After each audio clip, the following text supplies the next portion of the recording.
Hello everybody, welcome to Try School. ఈ వీడియోలో మనం నెక్స్ట్ టాపిక్ అయితే డిస్కస్ చేద్దాం.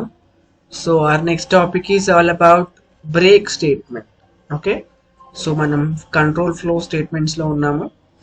ఇప్పుడు మనం బ్రేక్ స్టేట్మెంట్ అంటే ఏంటో చూద్దాం. So before going in to the break statement, firstly మనం ట్రాన్స్ఫర్ స్టేట్మెంట్స్ అంటే ఏంటో చూడాలి. What is men by transfer statements? ఓకేనా, ట్రాన్స్ఫర్ స్టేట్మెంట్స్ అంటే ఏంటో చూడాలి. మనం కంట్రోల్ ఫ్లోని డిస్కస్ చేస్తున్నాం. సో కండిషనల్ స్టేట్మెంట్స్ అయిపోయినాయి, లూప్స్ అయిపోయాయి. ఇప్పుడు ట్రాన్స్ఫర్ స్టేట్మెంట్స్. ట్రాన్స్ఫర్ అంటే ఏంటి? సింపుల్గా ఇన్ ద జనరల్ సెన్స్ చెప్పాలంటే, ట్రాన్స్ఫర్ అంటే గవర్నమెంట్ ఎంప్లాయీస్ని తీసుకుంటే వాళ్ళకి ట్రాన్స్ఫర్లు వేస్తూ ఉంటారు, అంటే ఒక ప్లేస్ నుంచి ఇంకో ప్లేస్కి కదా. సో ఇక్కడ మనకి ప్రోగ్రాంలో ఏంటంటే ఎగ్జిక్యూషన్ అనేది ట్రాన్స్ఫర్ చేయడానికి, అంటే ఒక ప్లేస్ నుంచి ఇంకో ప్లేస్కి, లేకపోతే ఈ పర్టికులర్ కండిషన్ దగ్గర ఎగ్జిక్యూషన్ అనేది జరగకూడదు, బ్రేక్ అయిపోవాలి, ఆర్ఎల్స్ ఏం జరగకుండా సింపుల్గా కంటిన్యూ అవ్వాలి. అలాంటి కండిషన్లో మనం ఇలాంటి ట్రాన్స్ఫర్ స్టేట్మెంట్స్ని యూజ్ చేస్తాం. సో ఫస్ట్ వన్, ఇందులో మనకి మొత్తం 3 ఉన్నాయి: బ్రేక్, కంటిన్యూ, పాస్. ఓకే, ఈ 3 కూడా కీవర్డ్సే. ఈ మూడింటిని కూడా మనం ట్రాన్స్ఫర్ స్టేట్మెంట్స్ అంటాం. First one is break. So break అంటే ఆ పదంలో ఉంది కదా, బ్రేక్ చేయడానికి వాడతామని చెప్పేసి సింపుల్గా చెప్పచ్చు. ఓకేనా, we can say that it is used for breaking the flow are breaking the control flow. ఓకేనా, బ్రేకింగ్ ద కంట్రోల్ ఫ్లో. ఒకసారి ఒక్క నిమిషం నేను మీకు ఒక ప్రోగ్రామ్ చూపిస్తాను, తర్వాత డిస్కస్ చేద్దాం. ఓకే, ఇప్పుడు నేను ఒక సింపుల్ ప్రోగ్రామ్ రాయబోతున్నాను. దట్స్ ఆల్ అబౌట్ ఒక ఫర్ లూప్ రాస్తాను నేను. నాకు నంబర్స్ రావాలి, 1 to 10 రావాలి, కానీ అక్కడ నాకు 5 ప్రింట్ కాకూడదు. I should not print the number 5. Okay, దానికోసం మనం ఒక లూప్ తీసుకుందాం సింపుల్గా. So for I in range of 1 to 11, because I need 1 to 10 కాబట్టి 1 to 11 తీసుకుంటాం.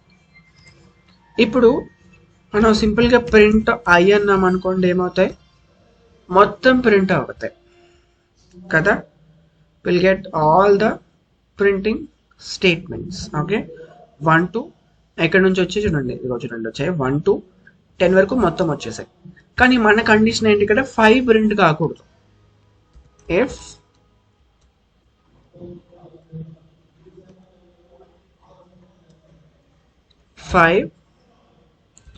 I equal to 5, సింపుల్గా ఐ రైట్ బ్రేక్. ఏమంటున్నాను నేను? బ్రేక్ అంటున్నా, అంటే 1 నుంచి నాకు 4 వరకు కావాలి, 5 నుండి 10 వరకు నాకు వద్దు. చూడండి, I was got it right. అర్థమైంది కదా? ఓకేనా, ఇక్కడ చూడండి, ఇక్కడ నంబర్స్ అనేటువంటివి 1 నుంచి 11 వరకు జరగాలి, అంటే 1 to 10 జనరేట్ అవ్వాలి, 11 అప్పుడు బయటకు వచ్చేయాలి. కానీ ఇక్కడ ఏమవుతుంది? 5 దగ్గరే బయటకు వచ్చేస్తుంది, because of the break condition. అర్థమైంది కదా?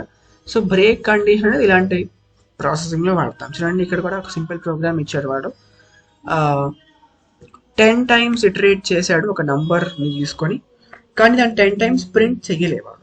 10 times ప్రింట్ చేశాడు, 7 times మాత్రమే ప్రింట్ చేశాడు. ఓకేనా, ప్రాసెసింగ్ ఈజ్ ఇనఫ్. బ్రేక్ చేశాడు అంటే తర్వాత జరగదు. బ్రేక్ ఎప్పుడైతే ఎన్కౌంటర్ అవుతుందో ఆ తర్వాత నుంచి ఆ లూప్ జరగదు. ఓకే కదా. నెక్స్ట్ చూడండి, నెక్స్ట్ ఒక సింపుల్ ప్రోగ్రామ్ మళ్ళీ ఇచ్చాడు, అది కూడా చూద్దాం మనం. సో 10, 20, 600, 60 and 70 వీటిల్లో ఏదైనా ఒక ఐటెం 500 కంటే ఎక్కువ ఉంటే, అంటే ఇక్కడ నుండి ఇవి 3 రావు. ఎందుకు? ఓకేనా, the place order insurance must be required. Okay, so అలా ఒక స్మాల్ కండిషన్ తీసుకున్నాం. కండిషన్ తీసుకొని ఇక్కడ మీరు ప్రోగ్రామ్లో చూస్తే కనుక it is breaking the termination, అంతే కదా.